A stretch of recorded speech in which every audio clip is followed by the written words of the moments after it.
오늘 이 사무엘상 20장은 이제 우리가 잘 아는 다윗과 요나단의 그 이야기가 나옵니다.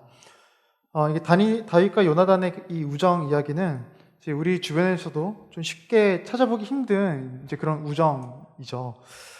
우리는 이렇게 좀 깊은 우정을 나누고 싶은 사람을 만나고 싶어 하고 찾고 싶어 합니다. 그런데 참 그게 쉬워 보이지 않죠. 그래서 이 다윗과 요나단의 이 우정이 더욱더 좀 특별해 보이는 것 같습니다. 그래서 성경에서 이 둘의 우정이 얼마나 좀 돈독하고 너무 아름답게 묘사가 되어 있는지, 예전에는 이제 다윗과 요나단을 보면서 그런 오해가 없었는데 요즘에는 이 둘을 향해서 동성애가 아니냐 뭐 이런 주장까지 나오고 있습니다.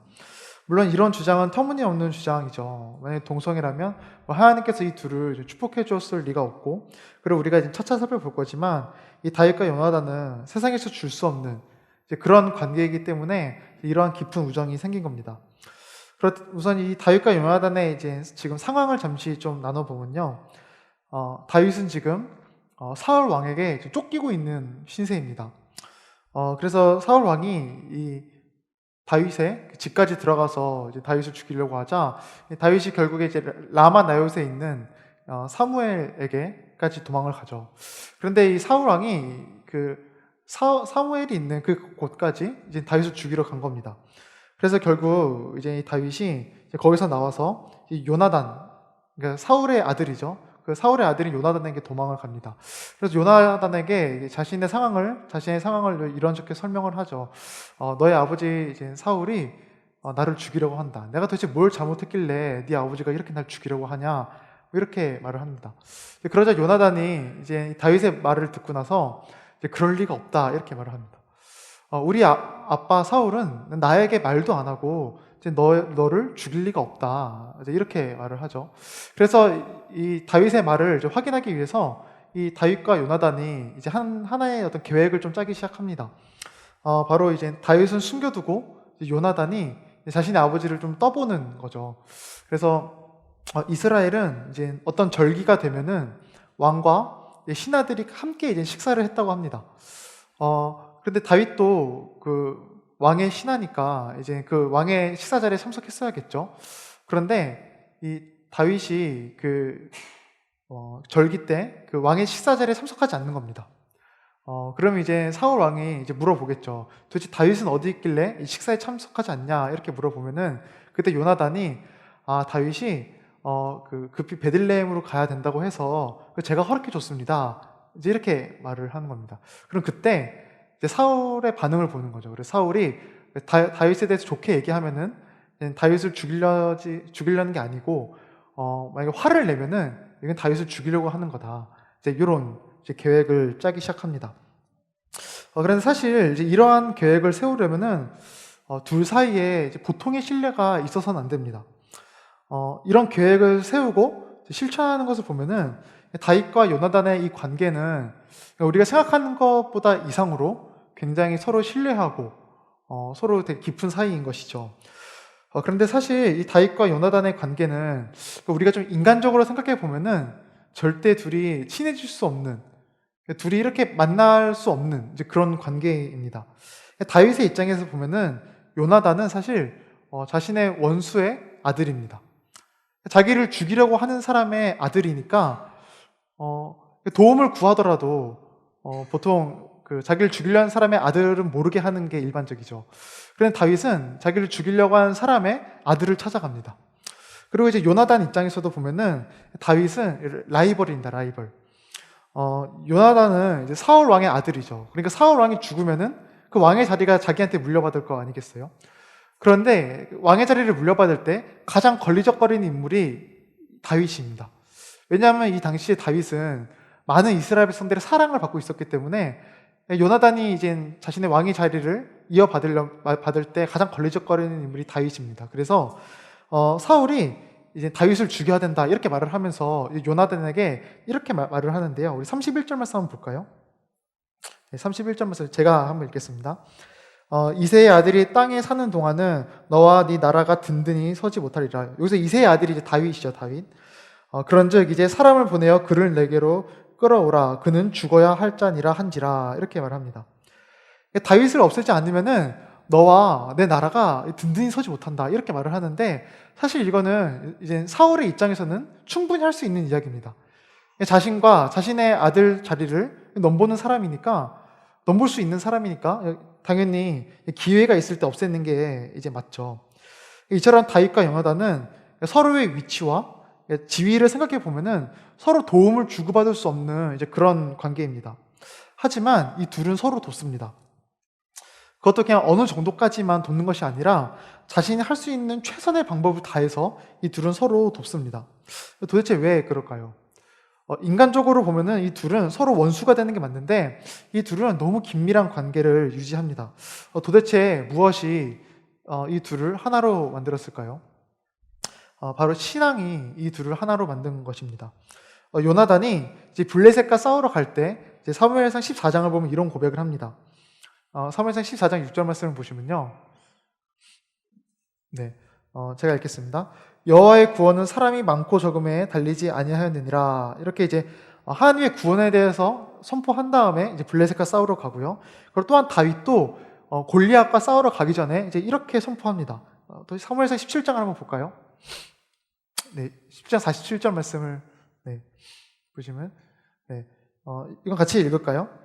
또 여호와의 구원하심이 칼과 창에 있지 아니함을 이 무리에게 알게 하리라. 전쟁은 여호와께 속한 것인즉 그가 너희를 우리 손에 넘기시리라. 이처럼 다윗도 이제 골리앗과 싸우기 전에 이제 구원에 대해서 선포하고 나아가죠. 이처럼 요나단과 다윗은 각각 전투에 앞서서 무엇을 고백하냐면 하나님께서 이루실 구원에 대해서 고백을 하고 전투에 참여합니다. 즉 이 둘은 같은 믿음과 같은 신앙을 갖고 있는 겁니다. 그래서 이 다윗과 요나단은 서로 하나가 될 수 있던 것이죠. 서로 처해 있는 상황이나 위치는 원수가 되기 충분하나 신앙이 그 모든 환경을 덮고 이 둘을 하나로 만든 것입니다. 이처럼 신앙은 사람의 갈등을 해결하고 문제를 해결하고 사람을 하나로 만듭니다. 그리고 이것은 이제 우리도 마찬가지라 할 수 있죠. 교회가 하나 되기 위해서는 반드시 신앙이 필요합니다. 교회는 너무 다른 사람들, 너무 다른 죄인들이 모인 곳이기에 그렇습니다.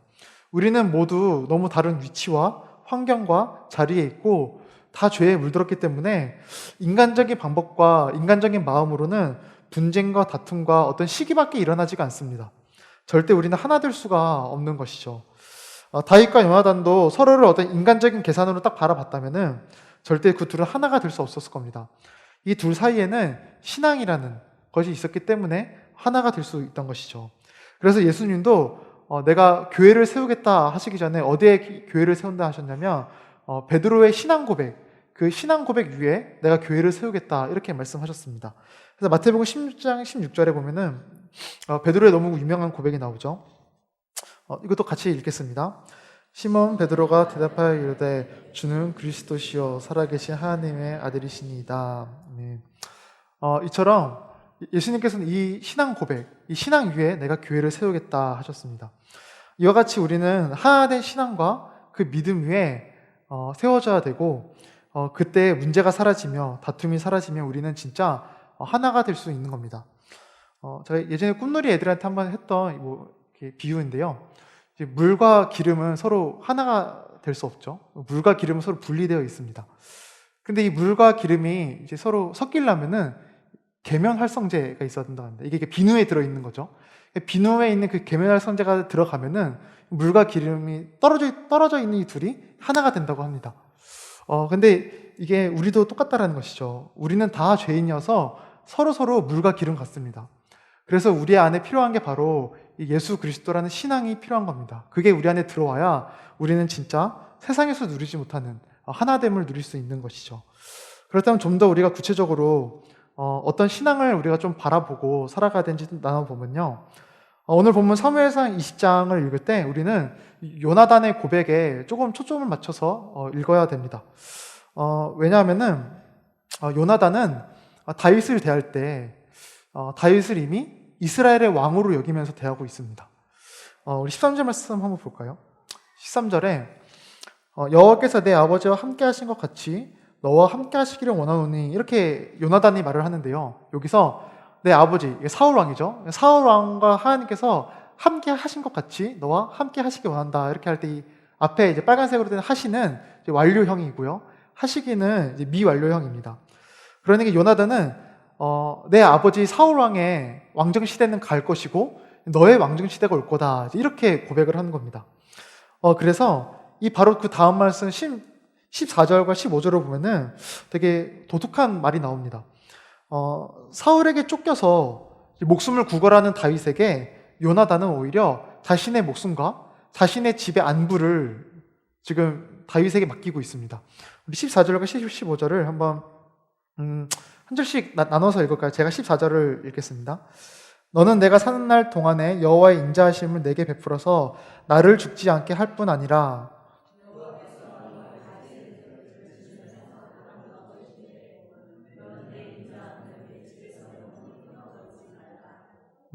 아주 이상하죠? 상식적으로 우리가 생각해 보면 지금 자신의 목숨을 구걸하고 내 집을 좀 도와달라, 내 집에 인자를 베풀어달라 이렇게 말할 사람은 지금 다윗이어야 됩니다. 그런데 지금 오히려 반대로 요나단이 지금 다윗에게 자신의 목숨을 부탁하고 있고 자신의 집에 지금 인자를 베풀어달라 이렇게 말을 합니다. 더 나아가서 16절에도 보면은 요나단 다윗에게 이렇게 또 고백을 합니다. 이거 제가 읽겠습니다. 이에 요나단이 다윗의 집과 언약하기를 여호와께서는 다윗의 대적들을 치실지어다 하니라. 요나단은 다윗에게 너의 대적들을 하나님께 치실 거다 이렇게 말을 하는데 이것은 이제 다윗이 장차 이제 이스라엘의 왕이 된 다음에 그 이스라엘의 대적들, 뭐 블레셋과 뭐 아말렉 이런 나라들을 이제 하나님께서 치게 할 거다 이렇게 복을 비는 행위입니다. 이처럼 요나단은 다윗을 장차 이스라엘 왕이 될 걸 여기고 이제 그렇게 지금 다윗을 대하고 있습니다. 무엇보다 나중에 사무엘상 23장에 가면은 이 다윗과 요나단의 이제 마지막 만남이 이제 23장에 나오는데요. 그 마지막 만남 때 이제 요나단이 이렇게 또 고백을 합니다. 한번 말씀 보시면 제가 읽겠습니다. 23장 17절인데요. 곧 요나단이 그에게 이르기를 두려워하지 말라. 내 아버지 사울의 손이 내게 미치지 못할 것이요 너는 이스라엘의 왕이 되고 이렇게 말합니다. 이처럼 요나단은 다윗을 이스라엘의 차기 왕, 하나님의 나라를 이어갈 사람으로 보고 있습니다.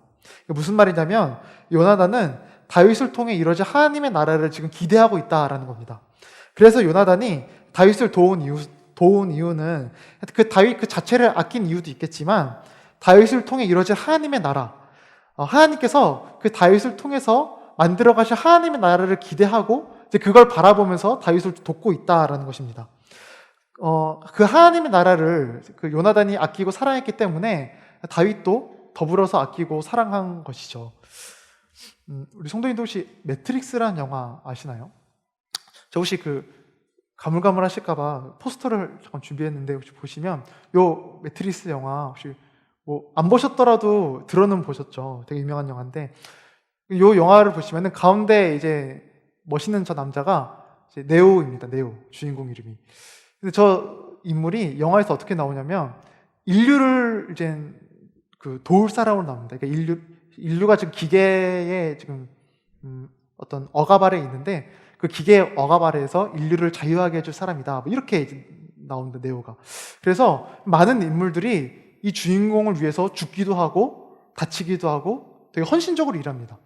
그런데 이거는 이 주인공 자체를 이제 사랑하고 좋아하는 것도 있겠지만 이 주인공을 통해서 그 올 인류의 자유와 어떤 인류의 회복을 기대하는 마음으로 이 주인공에게 지금 헌신하는 거겠죠. 그런데 이제 우리가 신앙생활 하는 게 이와 비슷하다 할 수 있습니다. 요나단은 다윗을 도울 때 다윗이 왕이 돼서 이루어질 하나님의 나라, 이제 그것을 보았고, 그래서 그 다윗을 더욱더 아끼고 사랑한 겁니다. 그리고 우리 또한 이러한 관점으로 서로를 대해야 됩니다. 다윗을 통해 성취되는 그 하나님의 나라는 이제 궁극적으로 예수님을 통해서 성취되죠. 그리고 예수님께서는 그 자신을 통해서 이루어질 그 하나님의 나라를 이제 신자 개개인에게 맡기셨습니다. 우리 개개인, 우리 성도 개개인에게 맡기셨습니다. 우리 누가복음 22장 말씀 한번 같이 보면요. 두 절 말씀인데 한번 같이 읽겠습니다. 내 아버지께서 나라를 내게 맡기신 것 같이 나도 너희에게 맡겨 너희로 내 나라에 있어 내 상에서 먹고 마시며 또는 보좌에 앉아 이스라엘 12지파를 다스리게 하려 하노라. 네. 이처럼 예수님은 이제 우리 성도 개개인에게 하나님의 나라, 자신의 나라를 맡기셨습니다. 따라서 이 교회 공동체는 어떤 공동체냐면 하나님의 나라를 기대하고 그 하나님의 나라를 세워가는 공동체라고 할 수 있습니다.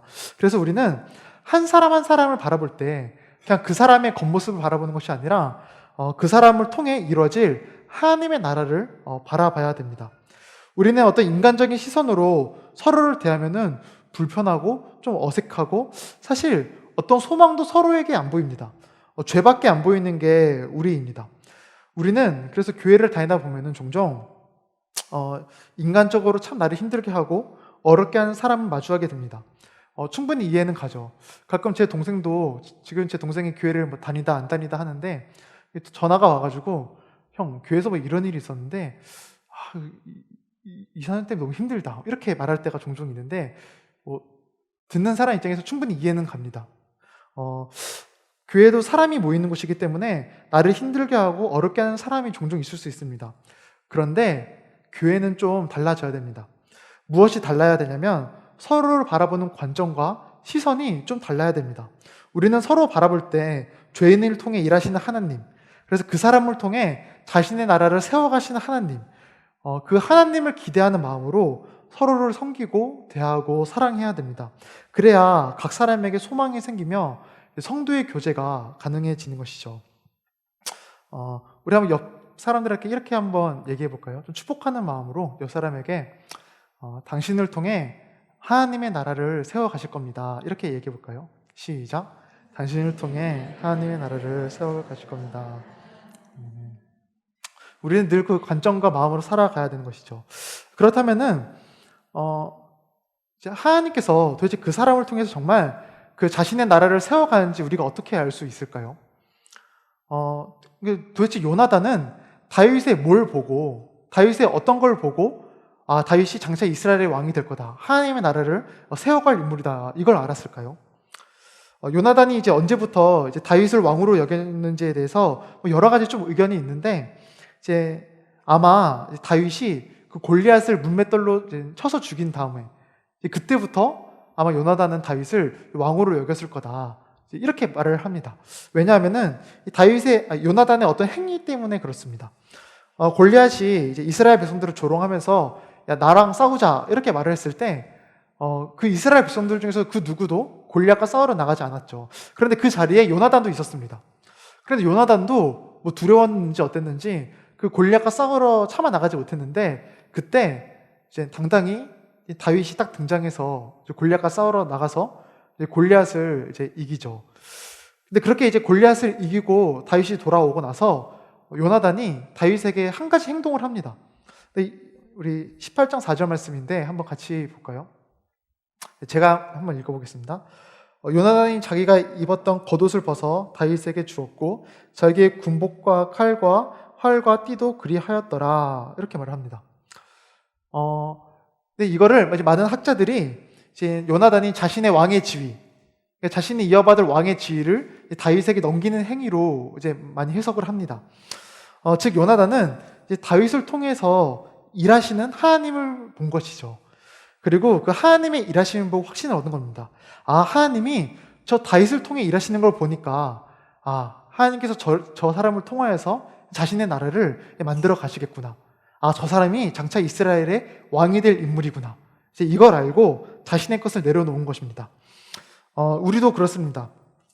저 사람을 통해서 하나님께서 자신의 나라를 세워나가는지 우리가 도대체 어떻게 알 수 있냐면 하나님께서 그 사람을 통해 일하심을 보고 알 수 있습니다. 바로 이 교회에 우리가 이 예배 자리에 있는 거, 이거 자체가 하나님께서 일하신다는 증거죠. 우리 모두 이 자리에 있는 것은 하나님께서 일하신 결과입니다. 로마서 8장 말씀 한번 같이 읽을까요? 네, 한번 같이 읽겠습니다. 또 미리 정하신 그들을 또한 부르시고 부르신 그들을 또한 의롭다 하시고 의롭다 하신 그들을 또한 영화롭게 하셨느니라. 네.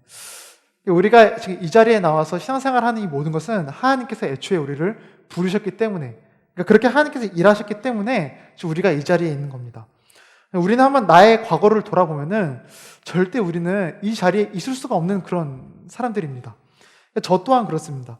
제가 사실 기억은 잘 안 나는데 제가 이렇게 20살 되고 나서 신앙생활 열심히 할 때 이제 어떤 집사님 한 분이 저한테 와서 너 초등학교 때 나한테 한 말 기억나냐? 뭐 이렇게 말한 적이 있습니다. 그래서 초등학교 때 일을 어떻게 기억해요? 그래서 잘 기억이 안 납니다, 집사님. 이렇게 말을 했는데 집사님께서 뭐라 하셨냐면 너 그때 나한테 뭐라고 했냐면 저 내년에도 선생님 반하면은 교회 안 나올 거예요. 이렇게 말했다. 내가 그때 얼마나 상처받았는데 내가 너 때문에 교회를 떠날 뻔했다. 이렇게 말해서 제가 그때 아 내가 그랬었구나 알았고 제가 또 중학교 때도 돌아서 제가 한번 생각해 보면은 저 중학교 때 이제 맨 뒤에서 이제 핸드폰 게임만 했습니다. 예배 때. 저희 예배 때 뭐 찬양을 하고 앞에서 이렇게 예배를 드릴 때 뒤에서 핸드폰 게임만. 그래서 선생님 옆에서 석훈아 핸드폰 넣어야지 툭 건들면은 그 중딩 눈빛 있잖아요. 그 날 건드려 하는 눈빛으로 선생님 보고 다시 핸드폰 게임하고 그랬던 저고 제가 한번 설교 준비하면서 내 고등학교 때 어땠나 한번 돌이켜 봤는데 사실 고등학교 때 교회에 대한 기억이 아예 없습니다. 내가 교회를 다녔나 싶기도 하고 교회에 대한 기억이 아예 없습니다. 그랬던 저였습니다. 그랬던 저였는데 지금 교회에 나와 하나님을 섬기고 예배하고 찬양하고 있죠. 그러니까 이 자리에 있는 것은 제 스스로 할 수 있는 게 아니라는 겁니다. 하나님께서 일하신 결과 제가 이 자리에 있다는 거죠. 그리고 이건 저뿐만 아니라 이 자리에 모인 우리 모두가 그렇다는 것입니다. 우리 모두는 원래 교회에 나와서 이렇게 예배 드릴 수 있는 그런 존재가 아니나 하나님께서 도우시고 일하신 결과 우리 모두는 이 자리에 있는 것입니다. 그래서 내가 교회에서 만나는 모든 지체는 하나님께서 일하신 사람들입니다. 우리는 교회에서 누군가를 딱 만났다면은 그것만으로 하나님께서 저 사람을 통해서 일하셔서 이 자리에 불렀구나 이걸 알 수 있고 더 나아가서 하나님께서 저 사람을 불렀으니 하나님께서 저 사람을 통해 자신의 나라를 세워나가겠구나 우리는 이 확신을 교회에 나오는 모든 성도를 통해서 느낄 수 있는 것입니다. 그래서 설교를 좀 마무리하면요, 우리 성도님들 교회에 만나는 모든 지체를 대할 때 하나님께서 그 사람 한 사람을 부르셨음을 꼭 기억하시고 그 사람을 통해 이루어질 하나님의 나라를 기대하시기 바랍니다. 이거는 남녀노소 누구 하나의 열애가 없는 겁니다. 갓난 아기 때부터 이렇게 연세가 많으신 분들까지 누구 하나 열애가 없는 것입니다. 인간적인 마음과 생각은 다 내려놓고 하나님의 나라를 기대하는 관점과 마음으로 대하시기 바랍니다. 요즘 세상은 계속해서 어떤 인간적으로 계속 인간적이라는 말을 계속하면서 그런 관점으로 사람을 대하려고 합니다. 그러니 점점 사람 간의 신뢰가 깨지고 배려가 깨지고 섬김이 사라지고 그렇게 점점 사람들이 요즘에 야 뭐하러 하나가 되냐 혼자 사는 게 좋다 이런 식으로 가는 것이죠. 나와는 너무 다른 사람이라 할지라도 하나님은 분명 그 사람을 통해 자신의 나라를 만들어 가실 겁니다. 그 기대와 관점이 생겨야 우리는 비로소 서로 돕고 배려하고 섬기며 사랑할 수 있는 것이죠. 우리 성도님들은 그 기대와 소망으로 섬기시기를 주님의 이름으로 부탁드리겠습니다. 같이 기도하겠습니다.